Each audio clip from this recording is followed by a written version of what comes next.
And we are. And we are.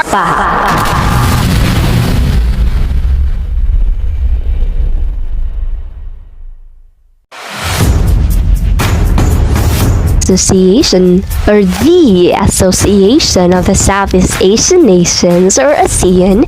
It is a geopolitical and economic organization established to accelerate economic growth, social progress, and cultural development among its 10 member states. So what are the 10 member states of the ASEAN? So before that, it also aims, or ASEAN also aims to promote peace and stability in the region, active collaboration, and mutual assistance in matters of common interest. Southeast Asian studies and maintain close and beneficial cooperation with other regional and international organizations. So, ASEAN, as what you heard earlier, it is an organization in Asia wherein it promotes peace, harmony, and promotes progress when it comes to economic and infrastructure of each state or member state of that organization. Did you know that ASEAN was established on August 8, 1967 in Bangkok, Thailand, with the signing of the Asian Declaration by the founding members of ASEAN? So who are, or what countries are the founding members of ASEAN? So they are namely Indonesia, Malaysia, Philippines, of course, Singapore, and Thailand. Brunei Darussalam then joined in 1984, Vietnam in 1995, Laos PDR and Myanmar in 1997, and Cambodia in 1998, making up the current 10 member states of ASEAN. So it was then that the pioneering members is also what we have right now, Philippines. So it was back then that Philippines was a founding member of the ASEAN organization. It was around August 8, 1967, along with any other member states including Thailand and Indonesia. Okay, so by virtue of that document, the Association of Southeast Asian Nations, or ASEAN, was born. The 5 foreign ministers signed it: Adam Malik of Indonesia, Narciso R. Ramos of the Philippines, Tun Abdul Rahak of Malaysia, S. Raharatnam of Singapore, and Thanat Koman of Thailand would subsequently be hailed as the founding fathers of probably the most successful intergovernmental organization in the world, or the developing world today. That was what we call ASEAN. And that document that they signed would be known as the ASEAN Declaration. Okay, so as you can hear, the founding fathers of ASEAN includes Narciso R. Ramos, which is back then was the president of the Philippines, and as well as we Filipinos, or the Philippines in particular, is a founding member of ASEAN. So it is right, an Asian countries in one, stronger, powerful, and aims to develop more of the world in this developing world today, especially when it comes to technology. So it was a short, simply worded document containing just 5 articles back then. So it declared the establishment of an association for regional cooperation among the countries of the Southeast Asia, to be known as, again, the Association of the Southeast Asian Nation, or ASEAN, and spelled out the aims and the purposes of that association or the particular organization. So these aims and the purposes were about cooperation in the economic, social, cultural, technical, and educational and other fields, and in the promotion of the regional peace and stability through abiding respect for justice and the rule of law and adherence to the principles of the United Nations Charter. It stipulated that the association would be open for participation by all states in the Southeast Asian region subscribing to its aims, principles, and purposes. It proclaimed ASEAN as representing the collective will of the nations of Southeast Asia to bind themselves together in friendship and cooperation, and through joint efforts and sacrifices secure for their peoples and for posterity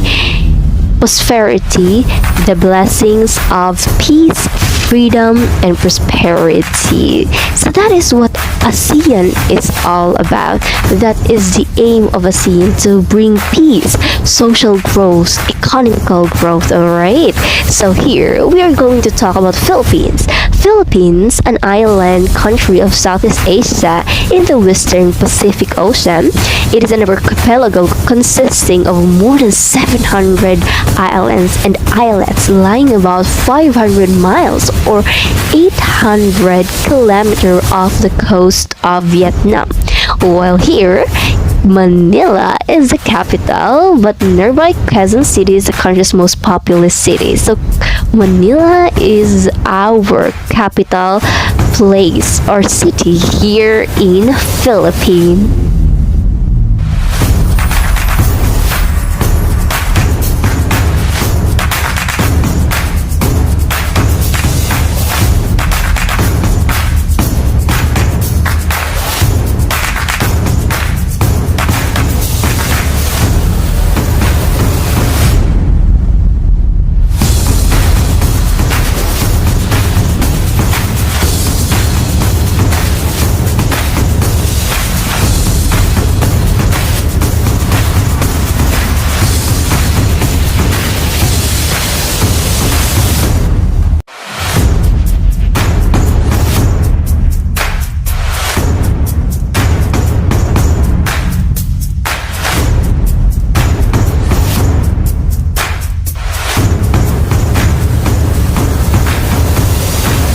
So now we'll be talking about currency. The Philippine peso or the Philippine peso. The currency of the Philippines, officially known as Republic of the Philippines, is called the Philippine peso. Its ISO 4217 code is PHP, and it has PHP or peso sign as symbol, as you can see on the screen. Since we are talking about Philippine currency, how much is the conversion of our peso in United States or the dollar thing? So Philippine peso equals to 0.17 in United States dollar. So it's like 0.017, and so that is the value of our Philippine peso in other countries, specifically in United States of America, where the conversion is like dollar. So right now, as our economic structure or economic status is depreciating since the COVID-19, our peso as well has the lowest streak of conversion in these US dollars. So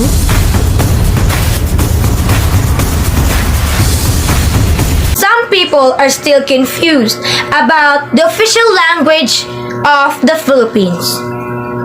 The Philippines is an archipelago country with thousands of islands, and by that, people living in the different places and islands speaks differently that considered as their native language. But what is the official language of the Philippines? the official language of the Philippines is Filipino. And by that, people from different places and islands connects and understand by speaking in Filipino language despite having 186 numbers of ethnic languages according to the ethnologue. In this part, we have to enumerate ethnic languages in the Philippines. In the Philippines, we've rounded up a list of languages that Filipinos speak. Naay 8 major ethnic languages sa Pilipinas ug mauni ang una, Tagalog, ikaduha, Ilocano, ikatulo, Pangasinan or Pangasinense, ikaupat, Pampango or Kapampangan, ikalima, Bicol or Bicolano, ikaunom, Cebuano, ikapito, Hiligaynon, ug ang ikawalo mao ang Waray Samarnon.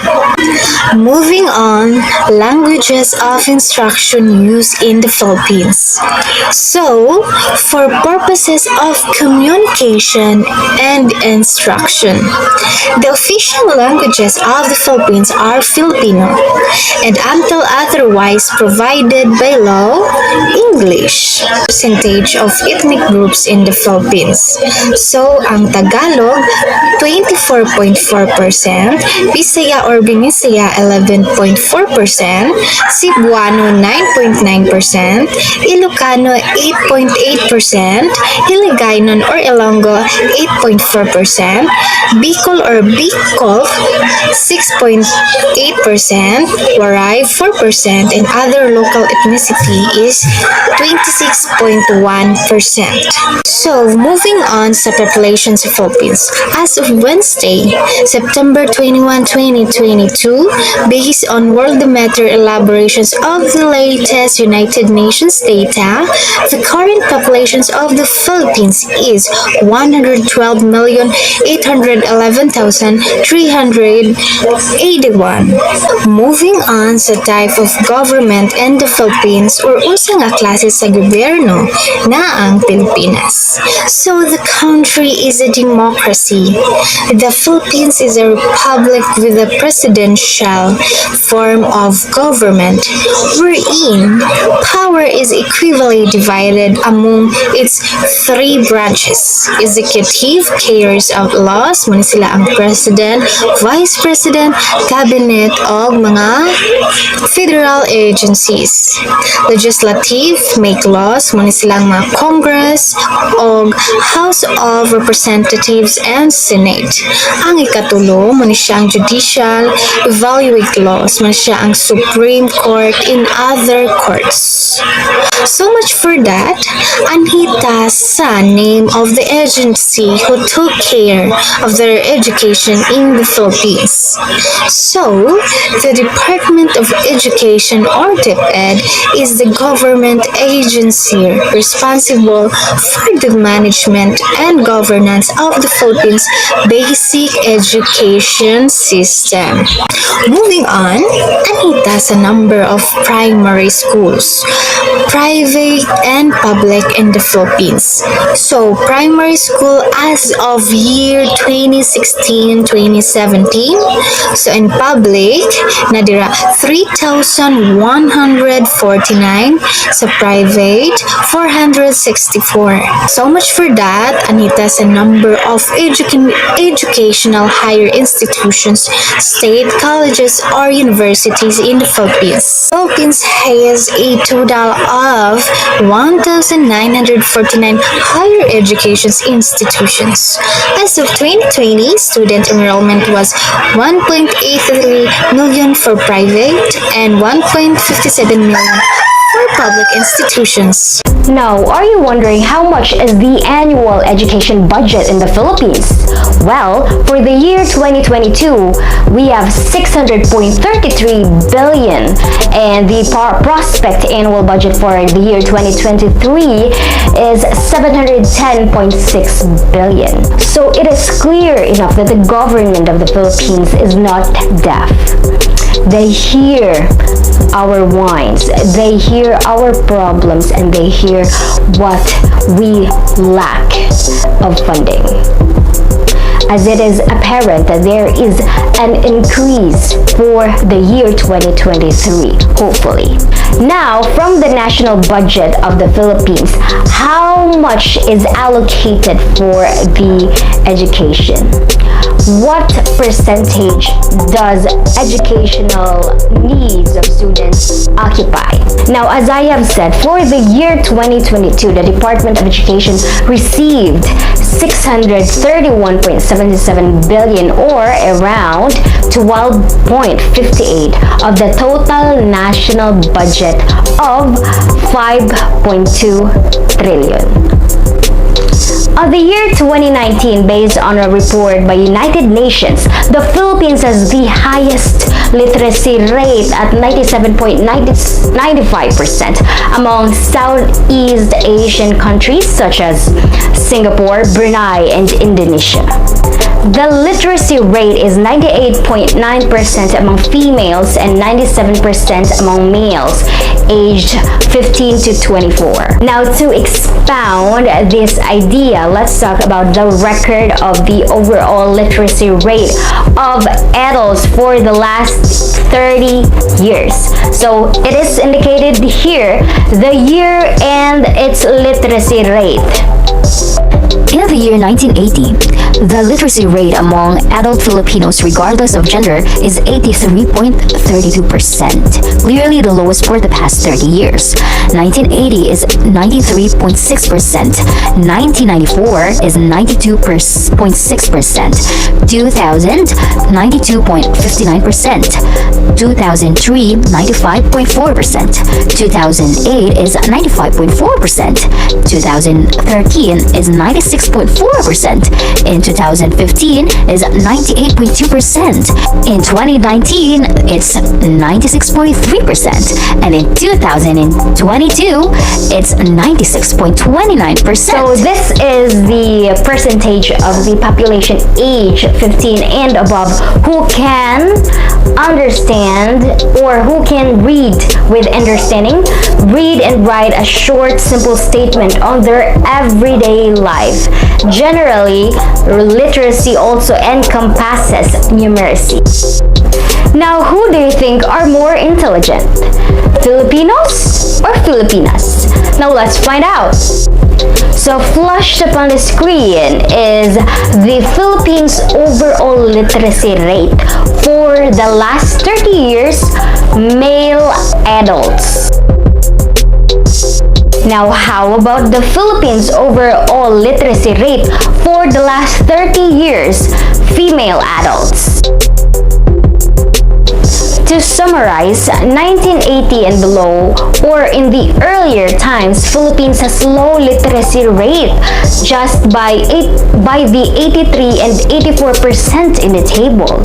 It is also apparent that in earlier times, as you can see in the year 1980 again, Filipinos put more emphasis on education to male adults as to the traditional mindset that females must only stay at home, do all the chores, and remain ignorant.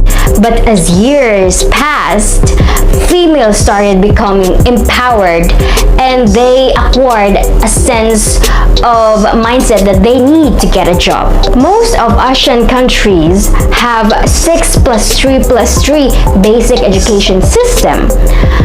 And some also have 6+4+2. So what is the Philippines structure? Well, former President Benigno Aquino III implemented the K-12 basic education cycle to increase the number of years of compulsory education to 13 years.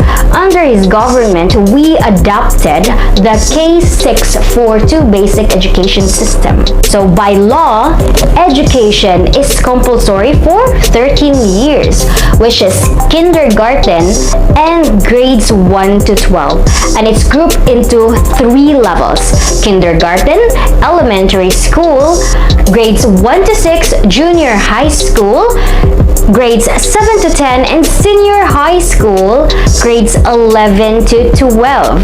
Now, how long is the academic calendar in the Philippines? Well, as schools in the Philippines undergo through a transition phase from online class to face-to-face because of the pandemic, this is the new normal of the beginning and the ending of class. Well, for the DepEd, for the elementary, preschool, and junior high school and senior high school, well, the class start is normally at August 2022 and the class end is July 2023 for this school year. According to DepEd Order number 34, series of 2022 sets the start of classes on August 22 and will end on July 7, 2023.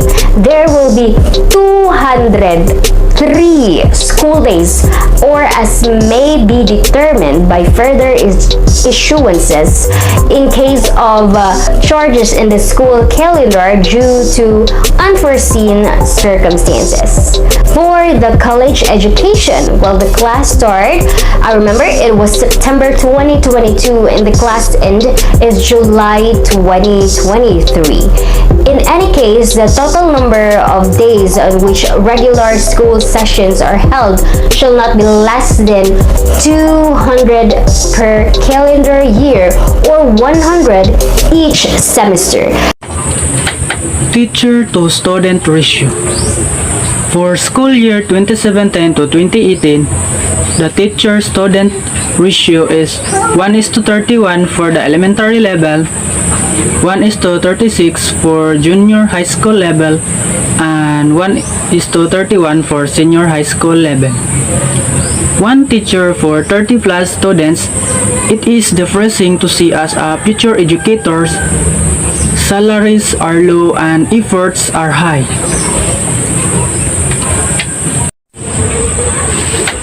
Future plans for their education. Dr. earlier said she would prioritize giving students quality education and improving the living condition of the teachers. Outgoing DepEd Secretary Leonor Biones earlier said she and her team are eager to assist her successor in ensuring a smooth transition of priority education programs. The policies, including the Basic Education Development Plan 2030, the top 10 universities. First is University of the Philippines, Diliman, which is located in Quezon City. Second is Ateneo de Manila University in Quezon City. Third is De La Salle University in Taft Avenue, Manila. Fourth is University of the Philippines in Manila City. Fifth is University of Santo Tomas in Sampaloc, Manila. Sixth is Salaman University in Dumaguete City. Next is University of the Philippines, Manila, located in Ermita, Manila. 8 is Polytechnic University of the Philippines in Santa Mesa, Manila. Next is University of San Carlos, which is Cebu City. And the last is Mapua University in Intramuros, Manila.